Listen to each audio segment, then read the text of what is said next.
The Sanhedrin Daf Kafdalad Amud Bet, retirement, is it permitted? Mesachek B'Kuvia, why would retirement not be permitted? What could possibly be wrong with it? Well, by examining some of the halachot of gambling, we're going to understand quite a lot about a Torah approach to leisure, including matters related to retirement. That one is not permitted to engage in this world except in one of two things. Listen to this Rambam. Even the people who've just walked into davening, this Rambam is going to tell you something that will change your life. We start with the posuk in the Torah, Lo tisash mashav al tashet yadcha im rasha lihiyot eid chamas. You're not allowed to associate with a wicked person to make him a witness in a case. That's one of the psulei edut. If a person is a rasha, if a person is wicked, he cannot be a witness. Says the Mishnah, Ve'elu hen apsulin, these are a list of people who are not allowed to give evidence, who are disqualified as witnesses. Says Rashi, not just witnesses, but ladunu lahayid, and kolshchen, even more so, they're not allowed to be judges. And it goes through various cases. One of them is Mesachek B'Kuvia, a gamer, a gambler. Hamalve Beribit, somebody who lends money for interest. Mafriche Yonim, somebody who horse races or pigeon races. V'sochare Shvi'it, and people who deal in produce that was produced during the Shemitah year. And Rashi comments as to why that is.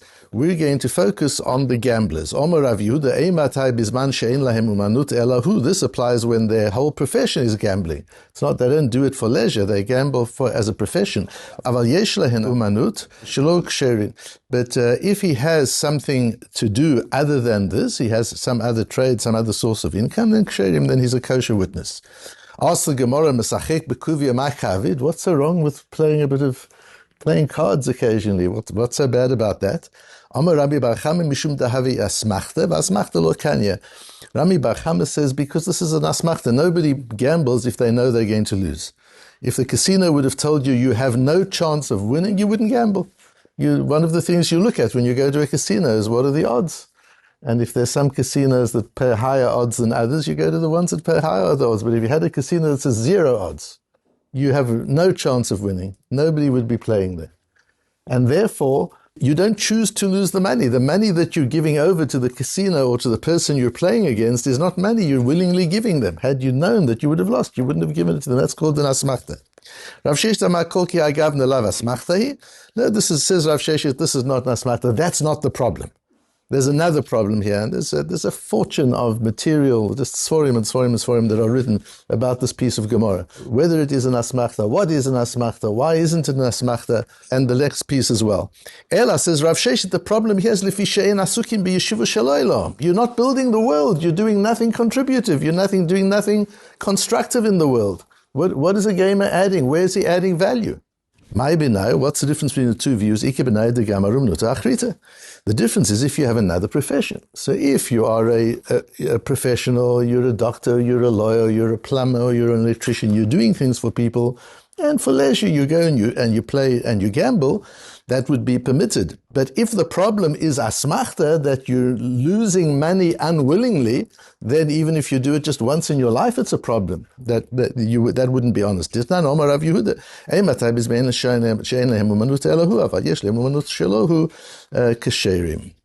says Rashi, she'en lo umanut elahu. So what is the problem? We're going to focus down on the gambling piece and on Rav Sheshet's view that the problem with gambling is eino osek b'yeshuva shel olam, that he's not contributing to the development of the world, that is the problem. Says Rashi, Deho'il ve'ein asukin b'yeshuvo shel olam, einan bekiin b'tiv dinin u'masa u'matan.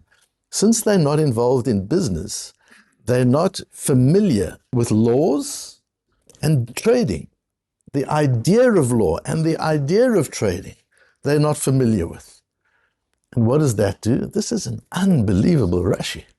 Says Rashi, ve'einan yerei chet, and they're not yerei chet. If you want to be a yerei chet, you've got to be in business. And Rashi's not, he doesn't say ve'einan yerei shamayim. He doesn't say they're not God-fearing. Yerei chet and yerei shamayim are two different things. Yerei shamayim is to be afraid of Hashem. Yerei chet is about being afraid to do the wrong thing. You have certain individuals who are not afraid of doing the wrong thing. They do it. They push the boundaries, not afraid of being caught. And that's got nothing to do with Yerei shamayim. Even the police. There's something in just being afraid of doing the wrong thing. You're afraid of doing the wrong thing when you're in business and you see people constantly going off to jail for little things that they did. And you realize you've got to be careful. And that idea of being careful, of not crossing the line, of checking that what you're doing is legal, and masau matan, understanding that there's profit and there's loss, that there's consequence to the choices that you make. Business is an unbelievable process of character development. It was given to us to be metake in the chait of Adam Arishon. Before Adam Arishon, before Adam sinned, people didn't have to trade with one another. And then the Rebbeinu Shalom introduces trade as part of the klala, but it's not just a curse. It's a corrective process. Adam lacked yirat chait. He didn't lack yirat shamayim. He knew Hashem. He had yirat shamayim. Chava had yirat shamayim. It was yirat chait. Just, I don't want to do something that is wrong. Even leaving God out of the picture. For that you need to be in business, says Rashi. What an unbelievable Rashi. So in that case, what about somebody who isn't in business, but nor is he gambling? He's sitting on the beach, he's touring the world, he's made a lot of money, and he's doing nothing. According to Rashi, that should also be a problem. So why do we say only if he doesn't have another umnus? So what if he doesn't have another umnut? And he isn't gambling. He doesn't have a job, and he isn't gambling. He's got a pile of money. Is that a problem? So there's another Rashi. Rashi says,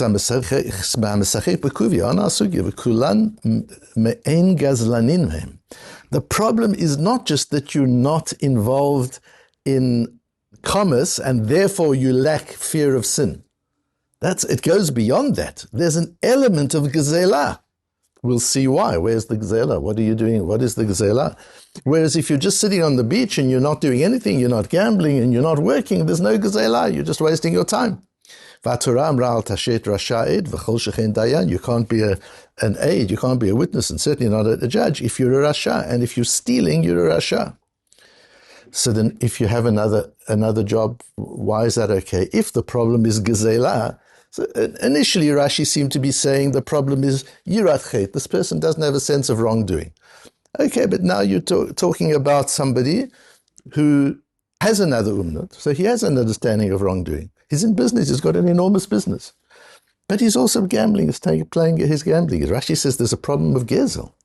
There's a problem of theft. So either way, is it yirat chet, in which case the question is, what should be the problem if they're sitting and doing nothing, neither working nor gambling?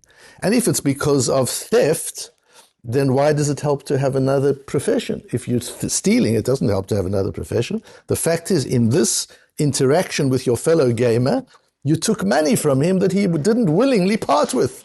That's the money you now have. As we said yesterday, nobody wants to have money that technically isn't theirs. You've taken money that person would never have given you had he known that he was going to lose. So isn't that a problem? So we come to a third Rashi. This Rashi is in Eruvin.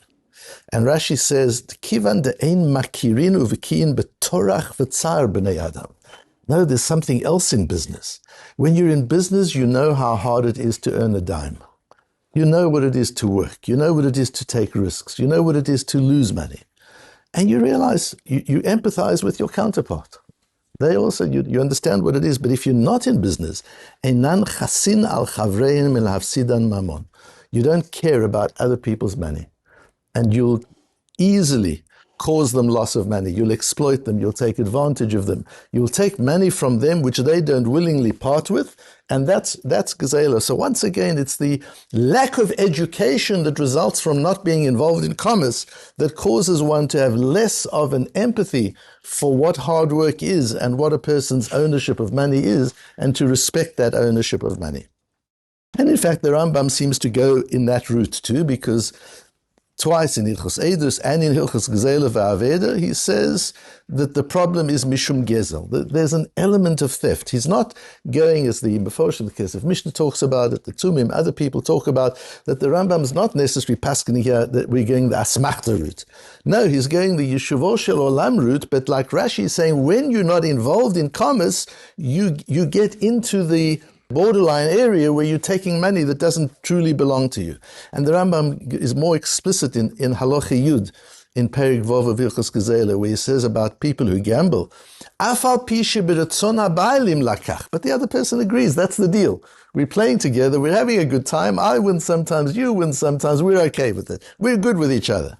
Still no good, says the Rambam. It doesn't help if it's with their permission. Ho'il v'lakach mamon chavero bechinam derech schok v'hatel. To take money for not doing it, not adding value. Laughing and playing. Money is not a game, says the Rambam. You don't play with money. That's the problem. If you're playing with money, if you've turned money into a game, you don't understand money. You don't understand earning. You don't understand business. You don't understand work. You don't have respect for another person's effort. How can you turn money into a game? It's an amazing Rambam. This Rashi and this Rambam is a whole approach to life, to the world, says the Rambam. So what is the theft? The theft is taking money without adding value. The theft is not, we're afraid you'll take something and he didn't agree to it, and had he known he wouldn't. That's asmachta stuff. No, the Rambam and Rashi are going on a different route, and the Rambam and Rashi are saying, if you've turned money into a game, you're earning without giving. And that's gezel. To take without adding value is gezel. To take from your customer more than the value you're adding, to take from your employee more than the salary you're paying him, to take from anybody more than you're giving them. A Jew always adds value. That's what a Jew does. A Jew follows the Ribbono Shalom. The Ribbono Shalom is a creator. What does creator mean? It means you create, you make, you create value. Business is one of the areas where you follow the image of the Ribbono Shalom. It's one of the most creative areas. I often give the example, if you start a business and a creditor puts in money and wants more money back than he's lending you. An investor puts in money, he wants more money back than he's lending you.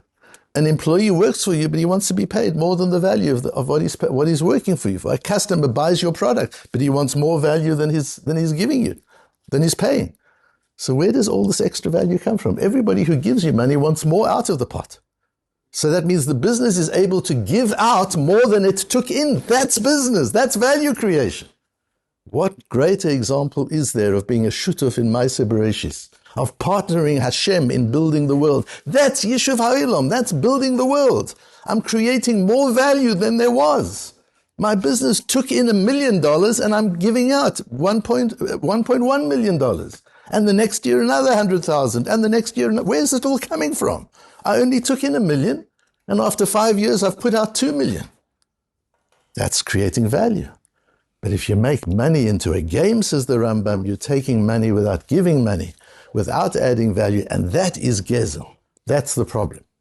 So are you allowed to take mifal apayis? Are you allowed to take a lottery? Are you allowed to do these things if you've got a regular income? So the Shulchan Aruch, there are more paskin zuchva, pashat haminhag, svara achrona, lishchok b'kuvia. It's accepted now that people, if you have a job, you have a way of earning a living, you can play dice. Ve'ein pasul ela mi she'ein lo umanut elahu. The psul is only if this is your only trade.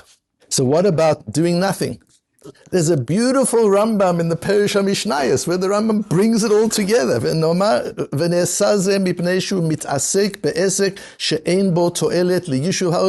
The problem is here, you're engaging in an activity which brings no value to the world. That is the problem. That's the theft. V'yesod hu b'toratenu, says the Rambam. This is a foundational principle in our Torah. She'ein ra'ui la'adam la'asik et atzmo b'olam hazeh ela be'echad mishnei dvarim. That one is not permitted to engage in this world except in one of two things. Listen to this Rambam. Even the people who've just walked into davening, this Rambam is going to tell you something that will change your life. It's worth giving up on the davening to hear this Rambam if one had to. You don't have to. You'll still get the davening. It'll be a few minutes later. Says the Rambam, what are the two things? Or b'chochma lahashlim bo et atzmo. Either you're learning and self-developing, or be'esek sho'il lo b'kiyum ha'olam. Or you're making a difference to the world. Those are the only things you can do. You can't go touring around the game reserve. You can't go lying on the beach. You can't retire. You're either learning and developing yourself, or you're building the world. Those are the only two activities that are permitted to the human being, permitted to the Jew. That's kagon umnus or mischar, have a profession or do trading. And it's right to do less business and more self-development. You get your balance right. But those are the only two things you can do. It's interesting. Rabbi Goldfein, you probably remember this Ilan, when he used to go on vacation, he used to take his Gemaras with him, and he would sit and learn all day and night. And his family would say, you could have stayed at home. And he would say, no, I'm learning in a different space, with a different energy, with a different view. I'm getting a different perspective on learning. This is my holiday. And they would say, well, come out and let's do some touring and have some fun. And he would say, there's nothing that competes with what I'm doing here. There's no activity that could compete with what I'm learning. Why would I go and look at a museum or look at some site? I'm looking at the museum of all museums. I'm learning Torah. Why would I give up that to go and see a museum? Says the Rambam, there are only two things to do. You're either learning and self-developing, or you're making a difference to the world.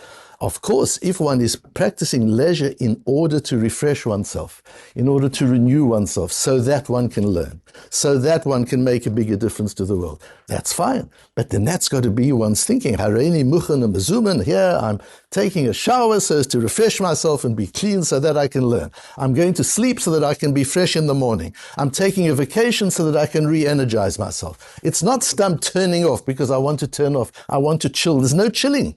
The Rambam doesn't allow chilling. There are two things to do, self-development or make a difference to the world. There's no space for chilling. I want to finish off. There's a very important piece. I'm not suggesting we have to live to this level, but it's important to know. I found this in a sefer written by Rabbi Avram Yeshua Heschel Borenstein. I thought he might be of the family of the Avnei Nezer, who was also Borenstein, lived at the same time, the end of the 19th century. But I can't find that there's any connection other than that the Avnei Nezer gives him a haskoma, a one-line haskoma. The Avnei Nezer says, I saw the sefer and I immediately bought it. That's the haskoma. That's all he says. Everybody else writes a long thing about this great man. That's all the Avnei Nezer said. In those days, their libraries were small and carefully curated. For the Avnei Nezer to say, I bought the sefer, that's the biggest haskoma that there could be. So one has to take what he says very carefully. And he asks the question of why just people who leisure around, people who chilling, they're not gambling, but neither are they working. What's wrong with that? And why don't we say that? Really, we should be taught that even if you do nothing, you're apostle la'ed. How much more so if you gamble? No, he says the Kal Vachomer goes the other way around. If you gamble, you're apostle la'ed. How much more so if you don't gamble for money? If you're taking leisure without getting benefit from it. If you're gambling for money, at least you're driven by profit. I understand why you're doing it. But if you're just lying on the beach, what are you driven by? Other than, as I say, where you're refreshing yourself. To refresh yourself, it takes a few days. To lie on the beach for 3 weeks without doing anything else is a problem. What are you doing? What's the intention? Says the Sanhedrin Ketana. He wrote this beautiful work on Sanhedrin, which is full of lomdas. It's not hashkofa, but you see the hashkofas here. Yeah, v'chena misachek bechinam garai yoter. A person who plays cards for nothing is worse to osek b'divrei b'tzeila b'lishum betza kesef. Why are you playing cards? Are you making money? I'm not making. No, we're not playing for money. So then why aren't you learning Gemara? Why are you playing cards? Pshita de'eno min ha'yishuv is certainly not considered one of society. Says a very strong statement. It's like a battlant who's not involved in derech eretz. Once again, we see the importance of always being involved in adding value. Either you're adding your value by making yourself a greater human being, and therefore in all your subsequent interactions you will add even more value, or you're adding value by making a difference to the people around you. But to engage in a self-centered activity of leisure for the sake of leisure with no other higher purpose but just to chill and have fun, that's not a Jewish concept. That's not something that we do. Just important to have some kind of sense of how we go about living our leisure life.